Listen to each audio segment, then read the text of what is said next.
Welcome to The Drummer and the Great Mountain, a podcast where we share effective tips and practices for working with adult ADD, ADHD in a natural, effective way without the use of medications.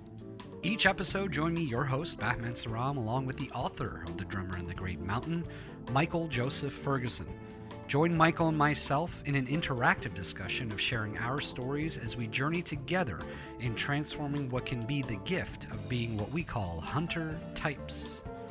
This podcast is intended to be your audio companion to the book written by Michael, who joins me each episode where we both will strive to foster dialogue, give you our personal insights, and share both of our experiences on this similar path that we are all on.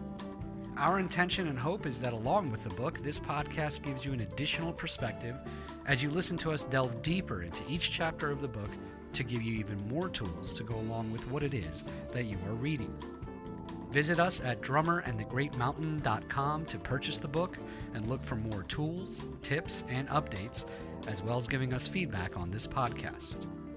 Join our growing global community of creative types, entrepreneurs, and out-of-the-box thinkers on our shared journey. Welcome to The Drummer and the Great Mountain podcast.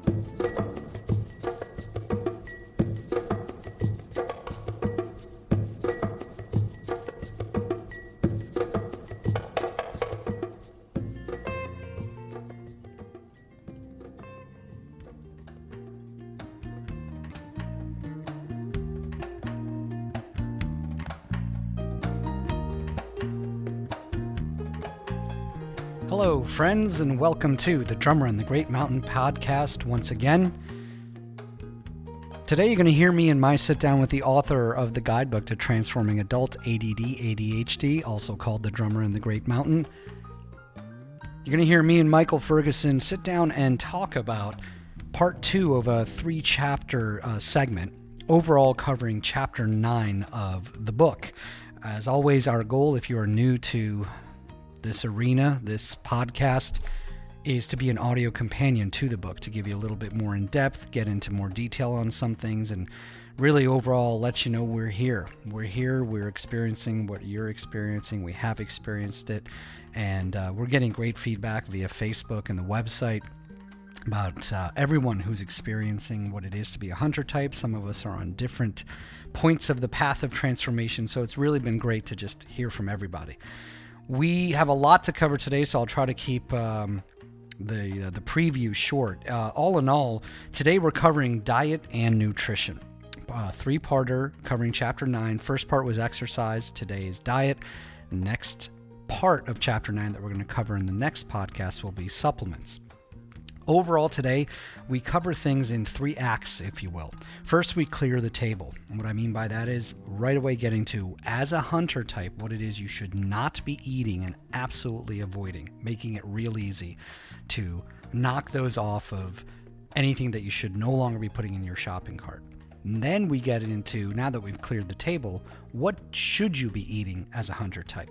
And then Michael gets us into really a beautiful way to bring it all together, which is how to transition to this new lifestyle, which it very much is if you haven't started on the transformational path, especially in diet and nutrition for being a hunter type.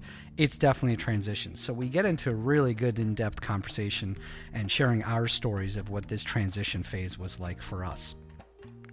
Keep in mind that when we're talking about hunter types and the kind of food plan we should be having, this hunter type friendly food plan, the whole idea is to avoid foods that aggravate ADD ADHD symptoms. So that's what you'll hear us get in depth on today, as well as integrating a more optimal hunter type plan, finding those satisfying replacement foods. We actually get into some specific examples about that, all drawn from our experience, of course, and forming enjoyable and really satisfying and long time, something that you can do with longevity, a satisfying eating habit plan.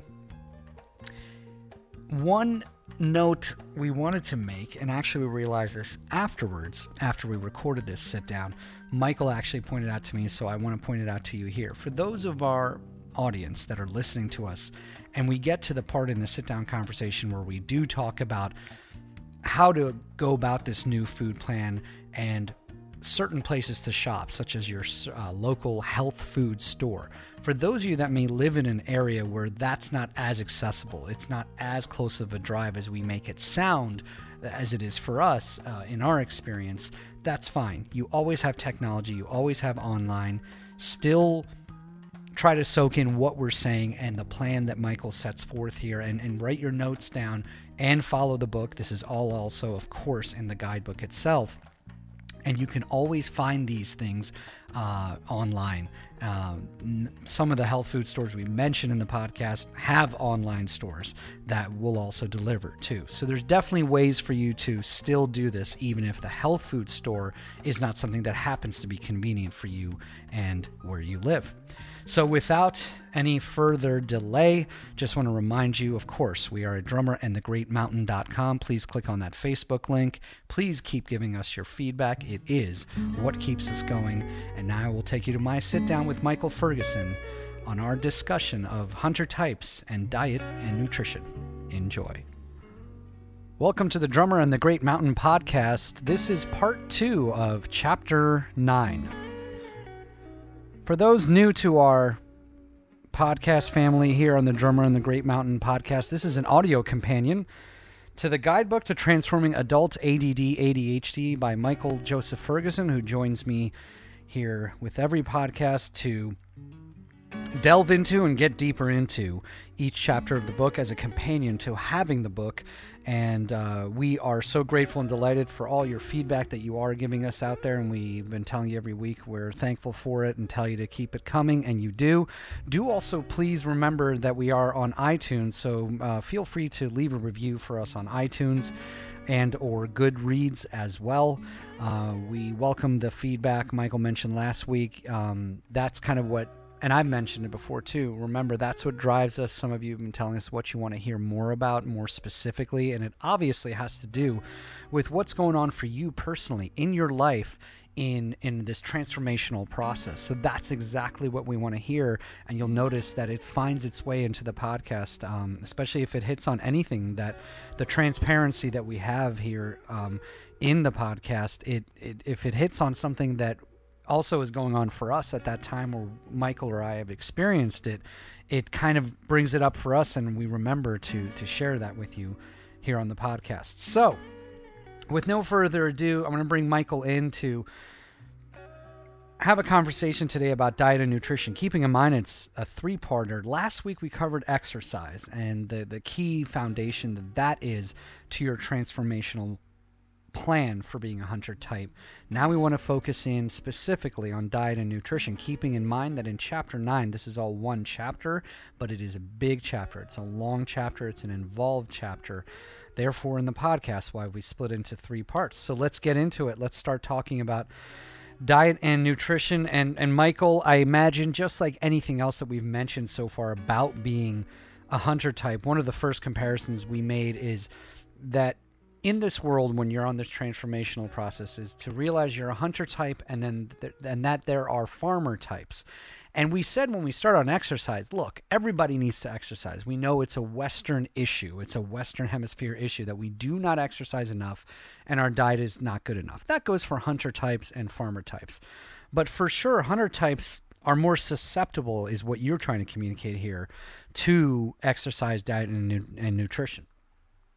Yeah, it seems to be the key piece. It seems as though we have a more sensitive brain chemistry, and changes to our exercise and our diet can make, and I've just watched it happen over and over again, huge shifts, life-changing shifts, and primarily it has to do with our bodies. Um, Require a certain level, a higher level of maintenance than other people, specifically our neurological system, and that is very much fed by what we eat, and no pun intended, and our exercise routine. And so for us, eating healthy is not an option. or eating healthy is not, it's like either you eat healthy or you're going to feel what are considered the ADD ADHD symptoms of brain fuzz, not being able to focus, not being able to motivate yourself, getting stuck in stimuli where you're staring at the TV or staring at your phone forever and ever and ever, and not actually having the ability to release yourself from the grasp of that. There's a brain chemistry piece that's going on underneath that that can be greatly improved by specifically what we're going to talk about today, adjusting your diet, both what you shouldn't be eating and also what can be really helpful to eat. It's interesting to hear you say that because I feel like for the first time since we started this podcast, there's been a lot of times where, in just personally sharing our stories and in relation to the topic of the day, that we've said, look, not all hunter types will experience X. Not all hunter types will experience Y. Some do. Some experience it like this. Some experience it like this. But yet, this is the one chapter that there is no, it seems like there is no going back. There's no exception. And I think that's what you just said. But I'm summarizing it for myself, I guess, in a way that this is that piece. This piece of exercise and diet and nutrition. And eventually, when we talk about supplements, but you're saying it doesn't matter what type of hunter type you are. You don't do this. You just sounds like you don't have a shot at the transformational process. Yeah, this is at the core of it, and primarily we have the reason why ADD ADHD has become such an epidemic. It's because we eat poorly. We're eating a diet that has tons of chemicals in it, and we're also not exercising. Primarily, like, and because we have these habits that we've been passed down, we kind of were thrown into the society. We think this is normal, and through from our families and from the people around us, we think, well, they're fine and they're eating all this, but they're not wired the same way you are. And so before looking into other ways of even adjusting your organizational patterns or whatever, diet and exercise are primary. I can't stress it enough. And so, and what we're going to go into is very specifics of what you're eating, and also that may be bringing you down, and then also what you can be eating that will give you mental clarity, boost your focus, boost your mood, and how do you build these into good habits, which is the goal. Whenever I'm coaching, it's like, how do we turn it into a habit? And it's about that fog, isn't it? I mean, it comes down to something that you've described in the book and you've mentioned in the podcast, and I agree with it. It's that fog. So we talk about hunter types that as you go through the transformational process, one of the first things you kind of admit, it's like one of your first shares is, yeah, that fog. And if you talk to other hunter types, you all connect on that. It's one of the first things you and I connected on when we talked about the topic is it's that fog. And what you're saying here is you don't do the exercise diet piece. You can't lift just a little bit of that fog off in order to go do your other things that you have in the book, writing your journal and what are you going to do for a living and how are you going to do this as a hunter type. You can't do any of that if you're operating in a fog. It just doesn't make sense. You're putting an obstacle in your way, which is if not removed, you're not going to be able to get to those other things. You just don't have a shot. Exactly. It's just, it really, it's that simple. I mean, if you're taking medication for it, it's going to help, but that's not going to help your overall health. The things that we're talking about here are how do you eat so you decrease your level of cancer?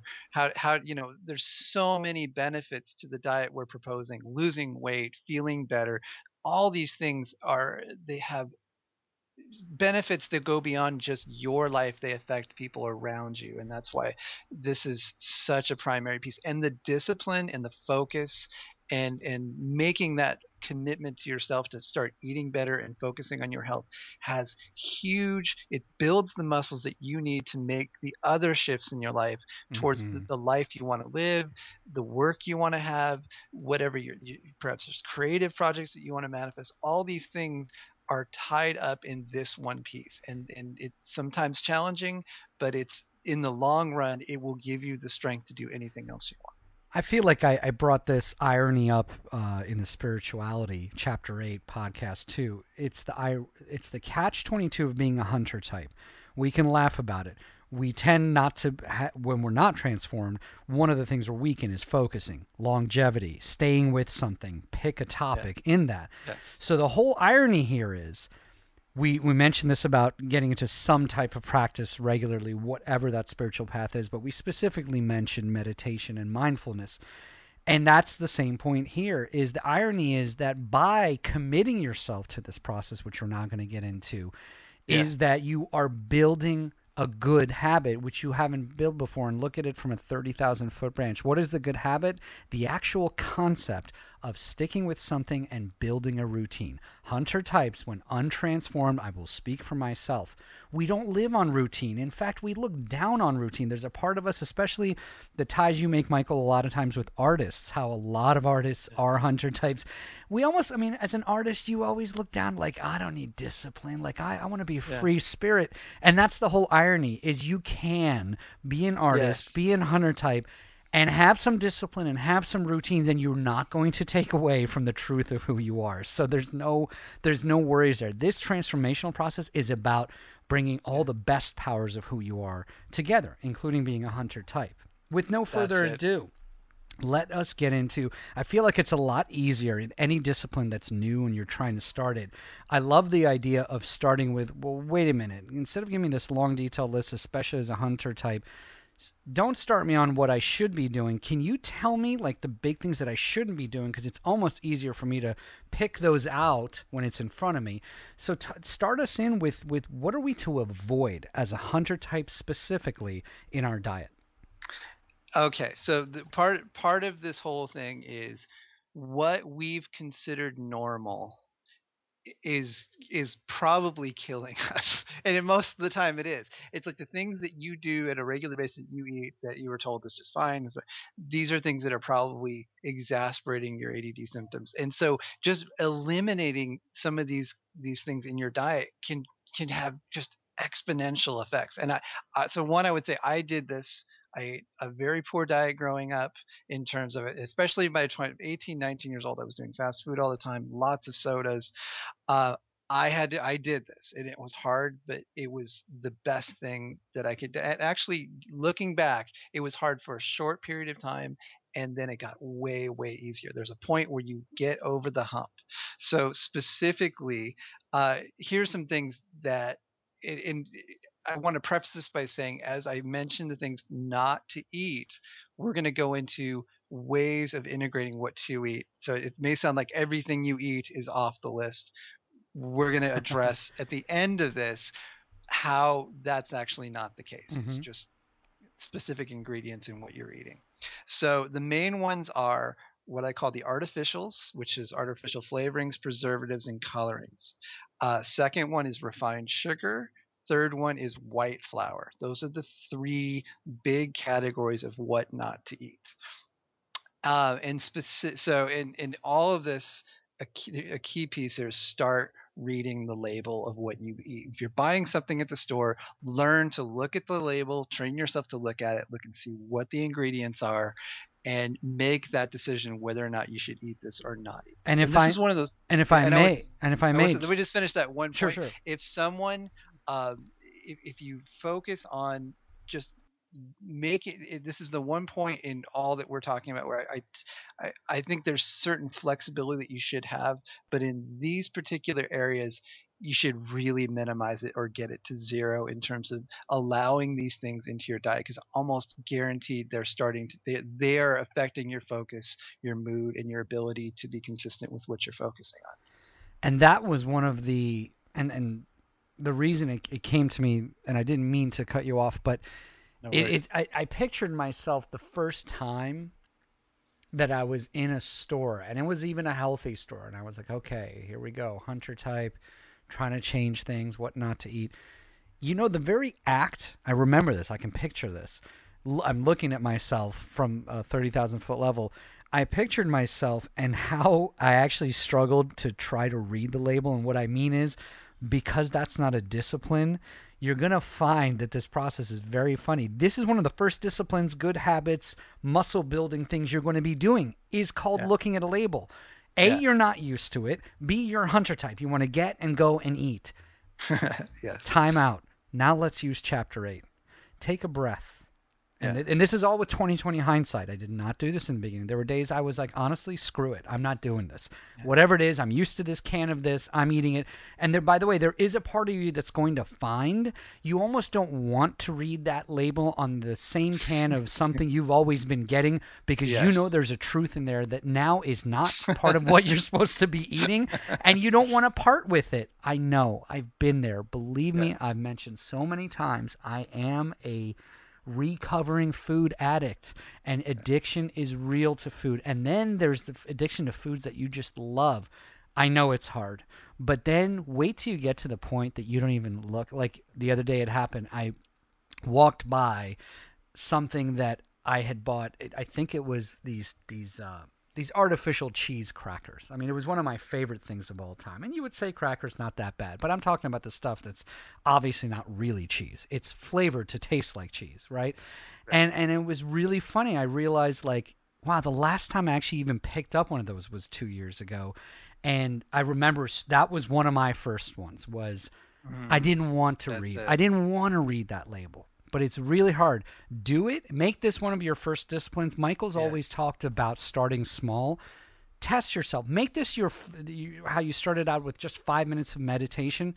Start with Yeah. reading the label on one of your favorite things before you put it in your shopping cart, and just start from there. I There you digress. I'll let you go. continue. Perfect. That's great. I love it. Love the example of it.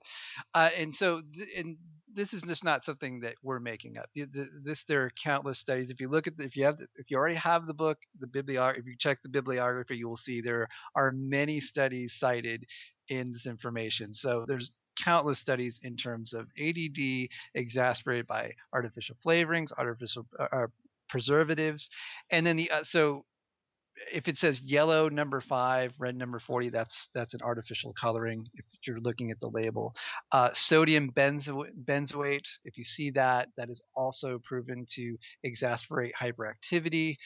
That is, other studies have gone through that. The other one that I would note on here is partially hydrogenated oils. If you see that, basically what that is they take oil that should be in oil form and they in order to transport it and have it be cost effective, they take it and make it into a powder and transport it. And when it's rehydrated, when they add water back to it again, that process is supposed to be very hard on our body to Mm. digest. So that artificials, it's pretty simple. If you look at it, if it doesn't make, if you don't recognize it as being a food product, it's If you probably an can't pronounce, isn't artificial. this the old rule about if you can't If you can't pronounce it? pronounce it, don't eat it. Yeah, exactly. uh, Although there's occasionally like real food products that actually are just like, well, I've never heard of that. There's a difference sure. between that and we'll go into where, but this is it's just a simple amount of research. If you look at it and it's got a very long chemical sounding name, it's more than likely some kind of artificial flavoring or preservative.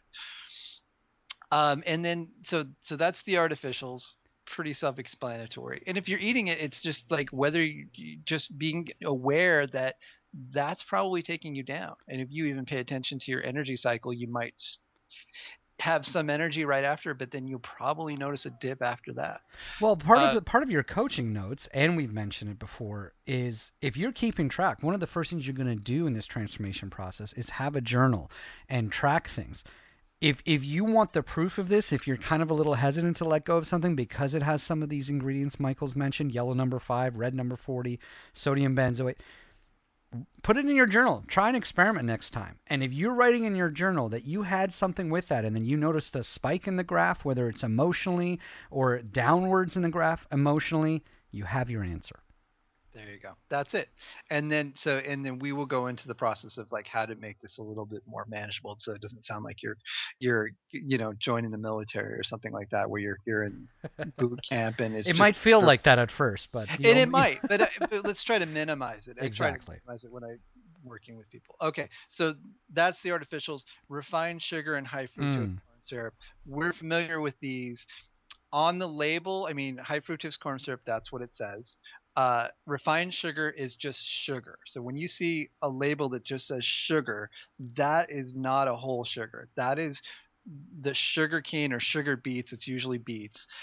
It's a high high concentration of sugar that is not natural in out in the wild. Our bodies don't understand this. Our bodies know is that, oh my gosh, this is the most energy I've ever experienced. Therefore, the addiction begins. It's like your body wants more and more of this, like, and it's like cocaine. It's a very highly refined plant product that it doesn't occur naturally in nature. And so what happens is, because it's very highly refined and they extract the minerals, they extract like you get molasses from the byproduct of refined sugar, which is actually really good for you, but they've extracted it out and they've made it this hyper sugary substance. And so what happens is, and there was a book in the late 70s called The Sugar Blues that talked about this, where you eat the sugar, you get the high, and then you crash. So, and this leads to diabetes, no doubt. Like, if you're eating a lot of refined sugar or high fructose corn syrup, which is another highly concentrated sugary product, you will have it's hard on your pancreas. It's going to definitely affect you when you start to dip after the high. It's going to affect your concentration. It's going to affect, but the other thing is, it's going to affect your immune system. One of the things I noticed when I cut out refined sugar was I didn't get sick. I Mm-hmm. rarely got sick. Yep. I can say to this day, I almost never get sick. If I get sick, it's like maybe once a year, if And that. also for me, sugar wasn't my problem. I've mentioned this before. Carbs, a high amount of carbs, just it's built into the culture that I'm from. Lots of rice, lots of bread, bread with rice. It all turns into sugar. So your point is made that if it turns into sugar, not good for you at a high concentration. If it's fake sugar, it's not good for you in any way. It's not real, as you say. What I Before I digress into my other point, that was a pretty powerful statement you made about this refined sugar, that it can be as addictive as cocaine. That's pretty powerful, especially for how we've already talked about the addiction cycle that hunter types are a tendency towards. So here you are with a food item that can actually be as addictive as a drug. Yeah, and there's actually I cited a study in there from somewhere. It was a medical study in France, and he studied rats, and the rats actually went for the refined sugar once they were hooked. They would actually go for the refined sugar over the cocaine, which was an interesting piece. So I mean, this is not new news. You guys have heard this for a while. I think what people don't make the association with is this is actually exasperating your ADD ADHD symptoms. Absolutely. And so we're not talking about whole sugars. We're not talking about um, other substances that we'll go into in a little bit, of things that you can eat, that you can have the kinds of foods and some of the sweets that you enjoy, but you can have a variation of those that have whole sugars, and therefore you're not just extracting, like, okay, I can't eat anything that I love anymore, and that's not a sustainable plan. So what we're going to lead into is a sustainable way to eat a healthier diet, so you don't feel like all you're doing is focusing on what you're eating. Hmm. The immunity thing was the other point that I skipped my brain for a second in the last time what I was trying to say, which was for me cutting out the carbs. Again, sugar was this is I guess where Yeah. we're maybe a little different. Sugar for me wasn't a problem. I never put sugar in coffee. I never liked soda as a kid, not as an adult. So it's really interesting. But when I started watching the carbs, significantly cutting out the carbs and the starches especially, Yeah. the sick thing is very interesting because, like you, got sick significantly amount less. And if I did, look, if there's a bug in the air, there's a bug in the air, and if you happen to catch it, you happen to catch it. But what I noticed was the recovery time. Mm. Before, when I would get sick and I was not eating right, it was a given it would take me down for 3 days. It would Yeah. lead to my asthma being exacerbated, and now I'm taking steroids for my asthma, yada, yada, Yeah. yada.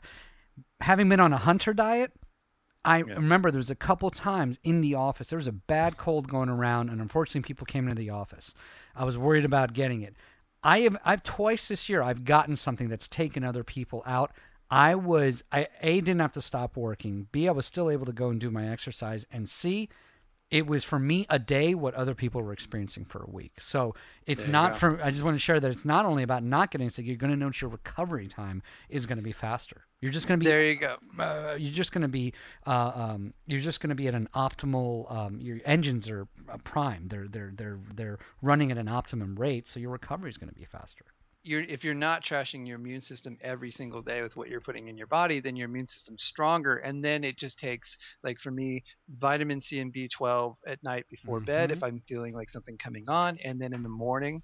And 90% of the time, that's all that it takes. Like things will come in, I'll start to feel my body starting to try to fight it off. Mm-hmm. And if I just boost it a little bit with some vitamin C, some zinc, maybe, it knocks out. It doesn't take hold. And that's what happens when you have a healthier immune system. So that's Uh, sugar. Take us into white flour and what we yes. call the double whammy. Yeah, white flag. And again, okay, and I want to, we didn't mention it up front. Highly recommend as a companion book to The Drummer in the Great Mountain. Julia Ross, as we mentioned before, Julia Ross, The Mood Cure, outstanding. Definitely some points pulled straight from her. She's done an immense amount of research on foods that actually specifically affect your brain chemistry, and these are the ones that she calls the bad mood foods. And white flour is right up there. So if you're having, usually if you're having pastries, white breads, and usually those are loaded with refined sugar. It's like all of that to your body just converts very quickly into sugar, extremely hard on your pancreas. It will definitely affect your ability to focus after. And the usual pattern will be you'll have something very sweet with a lot of refined, with white flour in it. It'll burn quickly, and then you'll crash after. And so these are the things to note. And if you spend 30 days starting to watch what you eat and how it affects you, it'll become very clear. Oh, right, this thing, even though I really love this thing, I can't deny that, after I have that after lunch or whatever, I can't even focus. And most people don't connect those dots. But the other piece, again, is white flour, which is processed pastries, white breads, things of that nature. Those are the things that more than likely are going to be taking you down. And we mention this a lot. This is an audio companion to the book. I cannot tell you how much more detail is in the book in chapter 9 just on this mini topic of what not to eat. There's a lot more in the book. Remember that we're just here as a guide and we're just trying to summarize things here on a weekly basis. So definitely remember to check out this book. I can say all chapters are important, but definitely chapter 9 not only Yep. is important, but take your time with this because I can tell you this. This is a lot of information. And again, as Michael said, we're not trying to reinvent the wheel. We're not telling you anything staggering. Don't eat refined sugar. Yeah, that's not new to most of you. Maybe for some of you, even that is. But you're learning how this really affects you as a hunter type. And that's the connection that's made in the book that we just don't always have time for to cover it here in the podcast. So definitely make sure to check out the book for the what not to eat category, the Very sugars, good. the white flour, and what it does to you. Michael, Yep. get us into now. We're going to start tracking this. We're going to start reading our labels. It's like, okay, I made the list. I now know what to look out for. Now, what should I be? That's what I'm taking out of the diet. What should I be putting in? Okay. So what I've watched work, what's worked for me, and also what is addressing specifically our particular brain chemistry, which has a lot to do with specifically dopamine, and then for a lot of people, serotonin. Dopamine being focus and motivation, serotonin being overall well being. Here are the ones. So you're going to focus on a healthy sources of high protein, meaning that you should aim for at least 20 grams of a complete protein per meal. And when I say complete protein, if you're a vegetarian, you should know what that means, which means that it's got the protein source has all of the amino acids that you need. That is going to give your body what it needs to create these beneficial neurotransmitters, specifically dopamine and secondary serotonin. And then there's many others, but when your body sees protein, it sees amino acids, and that's what you need. Secondly, lower carbohydrate, lower. So even if you're eating healthy, you want to reduce chips, potatoes, pasta, breads, things of that nature. Those should be a much lower percentage of your diet. Uh, for many of the reasons that we just mentioned, but also that these all convert to sugar very quickly, and you will get a fast burn and then you'll drop. So high protein, 20 grams of protein per meal, low carbohydrate, and then brain foods. I put them in quotes and again reference the chapter to go into specifics. Berries are a very good brain food, but I'd say the number one is omega-3 fatty acids. Across the board for holistic ADD ADHD protocol mentioned in many books, omega-3 fatty acids, they come from fish primarily, which you can also take fish oil as a supplement. We'll be covering that in the next podcast, and flax oil. Both are, there's not a whole lot of substances that actually have omega-3. Our brain evolved out of eating fish. That is, they think that what created the modern human brain came from eating fish, was the primary substance that gave it its girth, because our brain is made of fat. It's actually a fat substance. So, and then other healthy fats and oils. Again, I would reference the book. The big one, like if you're cooking, use oh man, I'm drawing a blank. Uh, Olive oil is a Mm-hmm. very good healthy oil to cook with. So avoiding like canola oil and some of the other ones, get some good olive oil, use that as your cooking oil. And then also healthy fats can come from things like avocados and other vegetables that have a lot of fat in them. Fat is actually good for us. I think when we try to lose weight, or we're concerned like, oh, if I eat fat, it's going to go into my body. Well, that's not necessarily the case. Most of the time, our fat's coming from sugar that's getting converted into fat and staying in our body. A So study just came out that has, and I can and I sh- and I'll look it up and maybe mention it the next time, or maybe we can put it on the website. Literally, a study just came out that has blown out of the water anything we've ever been told before in regards to fat and cholesterol. And literally, the title of the article was, in essence, and I think they were exaggerating to make a point because of how we're actually trained in the society. Don't worry about cholesterol. Don't worry about fat. Avoid sugar and yeah, carbs at a high rate, and watch your cholesterol numbers, what other health concerns you may have related to fat and cholesterol, watch them plummet. They have now learned that it is yeah, sugar, sugar, sugar, sugar, sugar that yeah, is the lead poison that actually affects the other parts of your system. Having gone through some health challenges myself lately, yeah, which are related to sugar, let me tell you something. I started paying attention to carbohydrates and the amount of intake there. yeah, And I can't speak enough for exercise. yeah, Exercise and swimming has changed my life. yeah, I'm not telling you I'm eating a steak every day. I'm not going to tell you yeah, that. I'm not saying that at all. However, when the focus is on the sugar and carbs and this white flour, and you then focus on the proteins, you don't as much have to worry about what you thought before.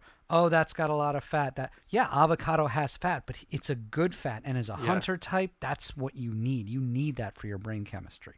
Exactly. Couldn't have said it better. That's it. Avocado being just a superfood. Like if you get to know avocados, they're In extreme. every way, there's so much you Yeah, can do with it. It's it's amazing. and so the last piece on our list is live greens, Mm-hmm. vegetables, fruits. This most of us don't get enough of it.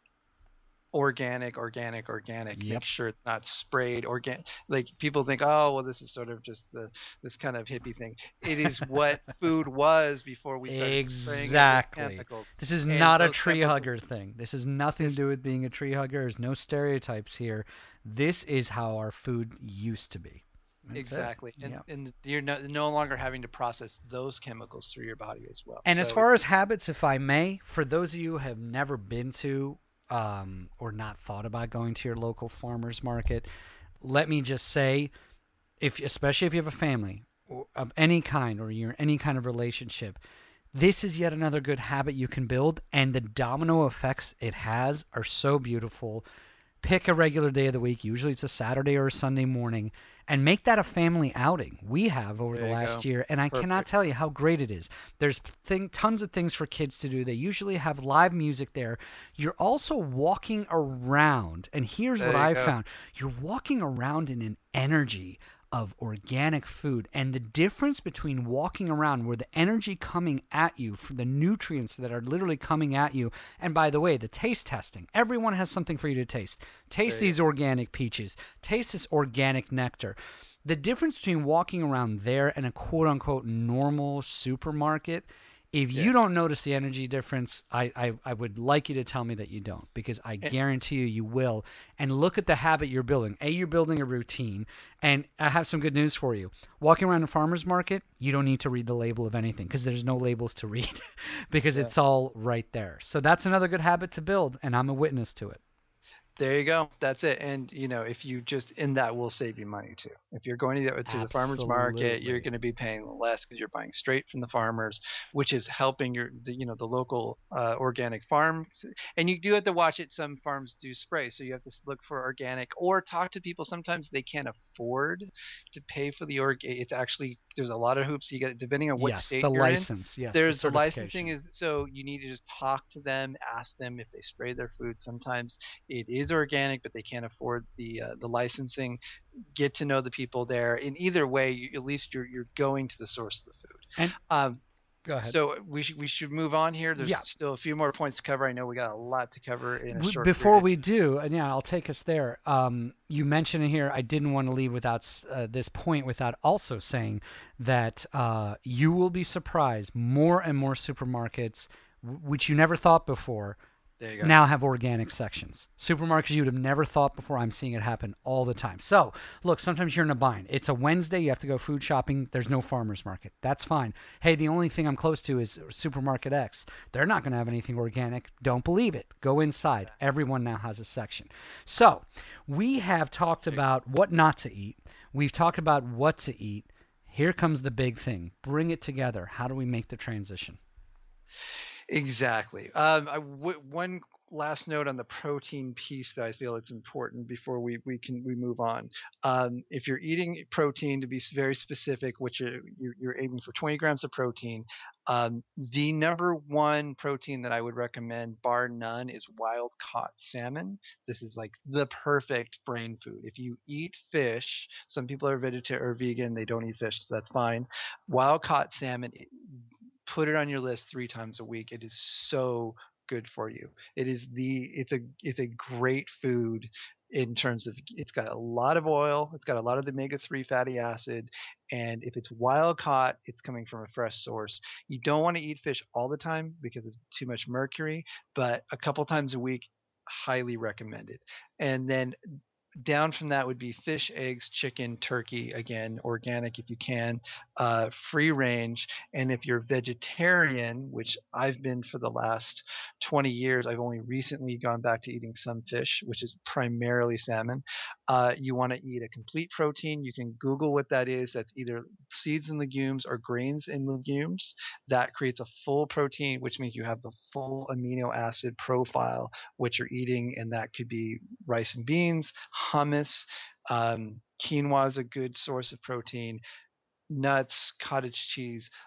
If, those are things to look at. Protein powders in the morning, protein shakes in the morning, many sources of vegetarian versions of a really good protein shake. Those are things that's a good thing to start your morning off with. So I just wanted to make a note there. We kind of covered the organic piece.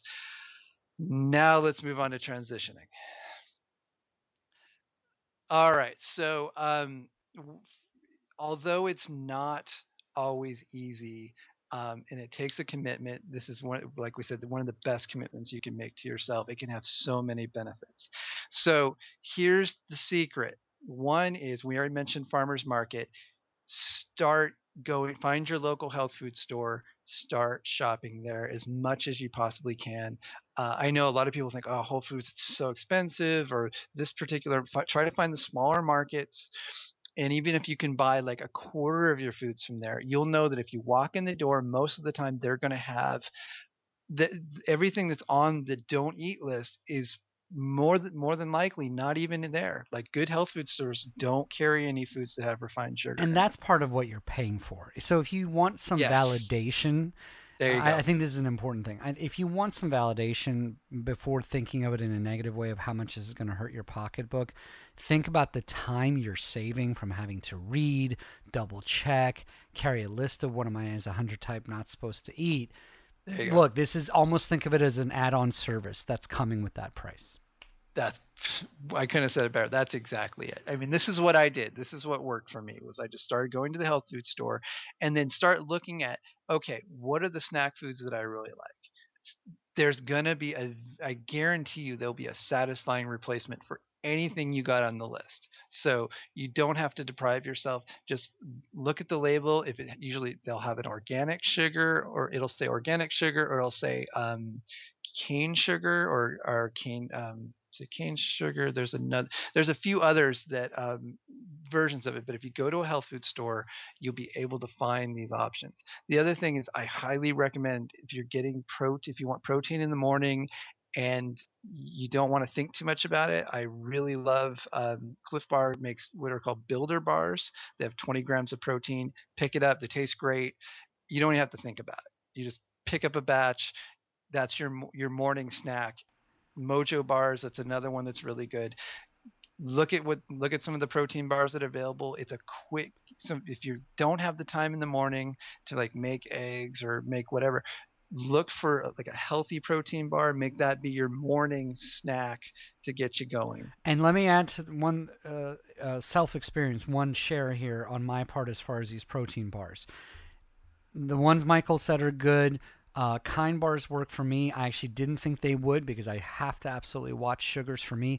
So, Good. yeah, if you're looking for protein, that's good. Protein bars are good. Some protein bars, this is where you have to read the label. Yes. They might have 25 grams of protein, but they might also have 20 grams of sugar.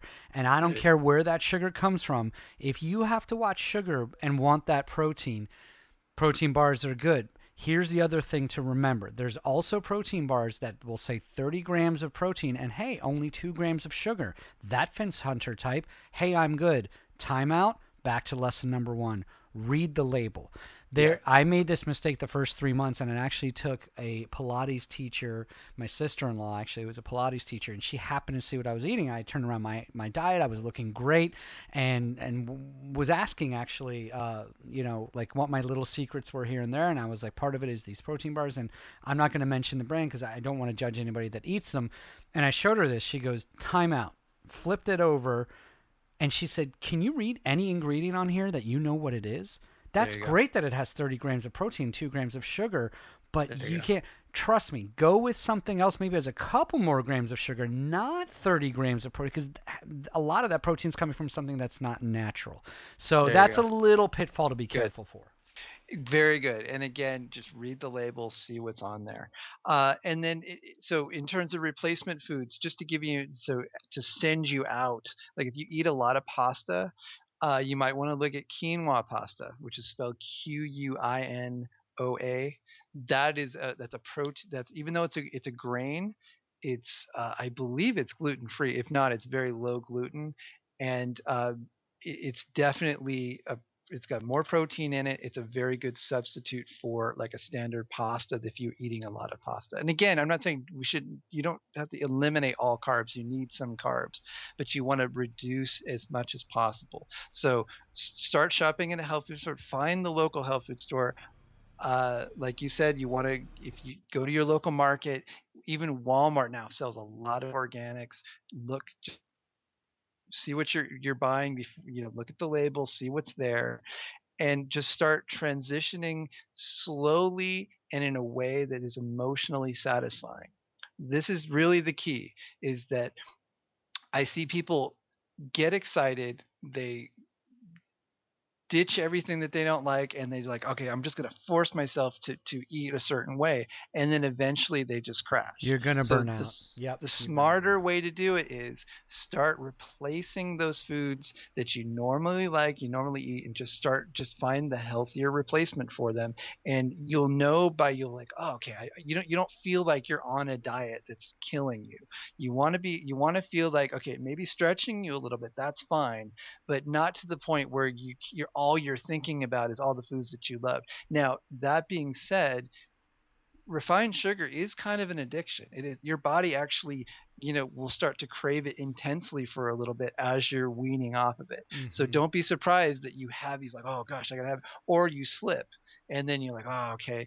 Don't beat yourself up. Just get back on and keep moving. And some, especially hunter types, have a tendency to go, I blew it, Uh-huh. therefore screw it. I'm just gonna stay off of it because I want to be Yep. perfect. Yep. Yeah. That We is, live. We're so this energy we have as a hunter type sometimes translates itself to something that's detrimental to us, which is black and white thinking, and that black and white is exactly what you said. I fell down so many times because that I realized now that's what I was doing. I was putting myself in an extreme situation, which for a hunter type is setting yourself up to fail. I love what you're saying. One at a time. Try to avoid five things on the do not eat list and only put in five. Don't try to do everything at once. And remember, this is all part of a big chapter. We're trying to make a yeah, commitment to our exercise schedule. If we've never exercised right now, we're throwing this in. Give yourself a chance. Use chapter 8. Use spirituality, meditation, and that deep breath exercise as you're eating. You see how these two chapters are all coming together. I can tell you for a fact that it was these two things. It was the mindfulness exercises we described in chapter 8. Go reread chapter 8 before you get into this. Or if you ever find yourself getting down as you're making this transition, and inevitably you're going to feel a little bit uneasy, as Michael's been saying, flip back to chapter 8. Go back to chapter 8 and listen to that podcast on being mindful and the meditation exercises we were talking about, and have that be your boost to get through this. There's going to be a rough period of transition. And no, I don't think Michael or I, now I know Michael or I am not saying it's easy because we've both been through it. But yes. once you're on the other side, you're just going to be so grateful. And it gets easier. It That's the does. big message. It It gets does. easier. So, just wrapping up on Yep. this, Trader Joe's is also a great option if you're in the U.S. That they have a lot of these, a lot of the things that are on the list that aren't as, and they're not as expensive. You can Hmm. buy in bulk. You can get stuff there. Specific diet support outside the book to look at. I'll just throw them out as keywords. You can look them up. Paleo diet definitely fits within this. The Fine Gold diet is a specific ADD ADHD diet. Definitely Google that. If you want a very very specific program, look at that. Raw food can also fall into this as long as you're focusing on getting enough protein. Um, the other thing that one of my clients brought into me, which was excellent, and he's been on it, and I recommend it if you want a very strict diet plan. This definitely fits. There's a book called The 17-Day Diet by Dr. Mike Moreno. That it's right on with what we're talking about here. So if you're wanting to lose weight and get a jump start on this diet, check that book out. And then again, we mentioned The Mood Cure by Julia Ross. Awesome. Awesome stuff. This is all very big. I feel like the transition process is one that we've mentioned it before. I just want to tie it in. We've mentioned before, if you can't it's not in your path to get an official life coach, remember, Michael has his whole coaching system in this book. And here's why I'm bringing this up now is go find that person, like I mentioned before, in your family or a friend that is Perfect. honest with you and can be critical with you and can hold you responsible, and someone that you feel you can be honest with in this transition process, because this is not easy, but you're gonna need that support system. We mentioned from day one, a support system is important. Here it Support is become essential. Yeah, and here I feel like this is essential. I feel like this was, I mean, I have a coach, and yet I really relied on my family for this. Let me tell you There you how I go. relied on my family for this transition. I rolled the big dice here. I'm from the Persian culture, which we live on rice and bread, and I married an Italian woman. So here we go with pasta and rice coming together in this family. There you And go. can I tell you what part of my transition was? It was literally like an intervention, sitting down with both sides of the family and saying, all I am not asking you to change your diet. Here's what I am asking for is if I say I can't eat that, please don't get insulted, because my culture and the Italian culture, oh, the moms tend to have this, oh, they don't like he doesn't want to eat my food. It has nothing to do with you. Yeah. It's not you. It's just, here's how I can ask you to support me is, if that's what you're making for dinner, I'll bring my own. I'll make my own organic grilled chicken with vegetables on the side. It's not an insult to you. There are a lot of little things in this transition process which, if you do them, you will find longevity. You will find that commitment becomes easier and easier. With that in mind, every week we've tried, and I think we remember every week, to give you some kind of assignment. I think, Michael, and you can correct me if I'm wrong, I think we've come away with two assignments here. One of the most important ones is tracking. Tracking what works. You've mentioned this a couple of times. For 30 days, track your mood, your focus, your energy, your productivity. Track what you eat when you exercise, and the most important part, what happens afterwards. And the other important part, in this 30 days, be honest with yourself now. Write down the times you don't get to do that. Write down the time you ate something you know you're not supposed to. And now Yeah. track what happened with your mood. That is a There you huge go. assignment. Right along with that, here's an easy one. Start that reading the label exercise. If you Yes. happen not to be at a farmer's market, happen to be at a normal supermarket, before putting into your cart, deep breath, look at the label. If it's on this list, which the book gets into more detail, don't put it into your cart, and just start with one item. Just start with one item you normally do and see if you can increase that. To me, that's what we should be coming away with this week. Very good. And then I would say just find your local health food store. That's just Yes. it just makes it so much easier. You're supporting a very good part of the local economy. I can't say enough of it. Like there, if you haven't, go in and just look around. If you've never been in a health food store, and just like get a feel for it, and try to find the smaller ones. Whole Foods is around. You can definitely find a Whole Foods. I support Whole Foods, but there's also other smaller markets that you just want to look around and see what's available in your area, so you give yourself some options. You want to be able to give yourself what you need to succeed on this. And again, this is a lifelong process, but you don't have to suffer. I feel I eat so good. I love what I eat. So I Mm-hmm. don't feel like I'm at all sacrificing all this. I don't even think about all this stuff anymore. There's nothing here that's a struggle.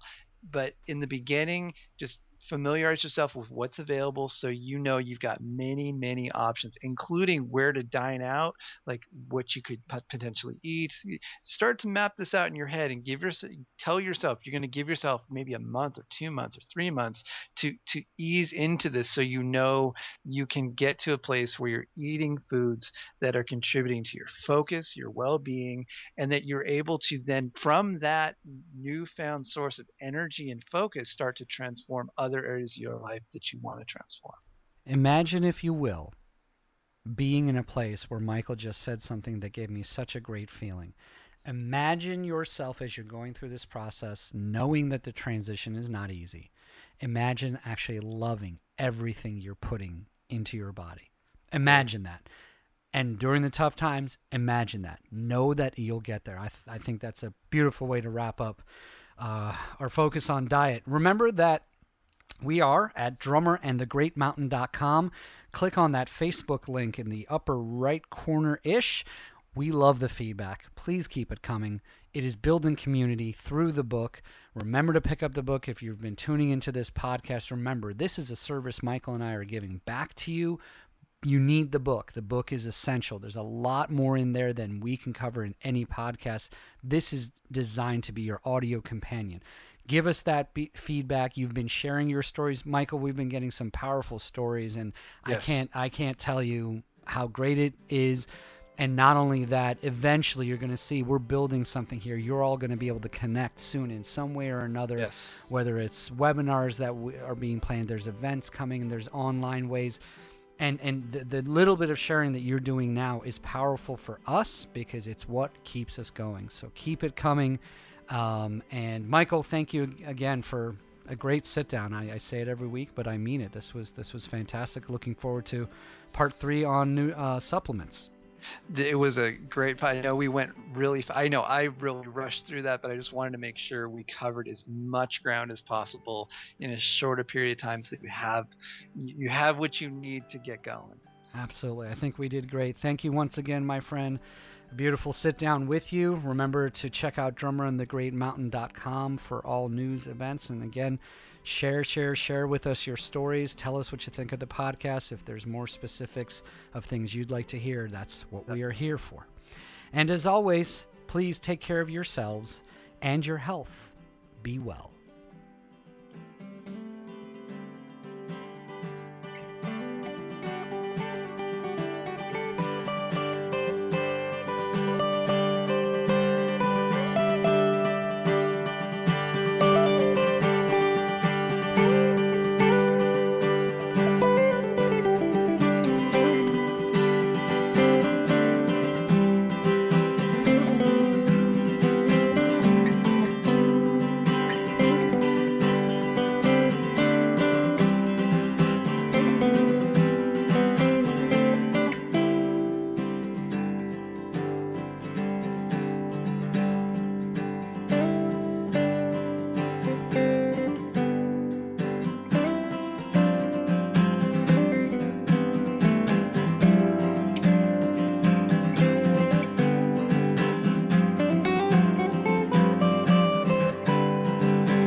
Thanks for tuning in. This podcast is intended solely for the purpose of personal growth and not as a replacement for professional psychological support. The views and opinions of the hosts and guests of this show are not meant to be taken as medical advice. It is very important to seek the help of a qualified medical practitioner when making any shifts to psychiatric medication you may be taking, or if you are experiencing extreme psychological distress.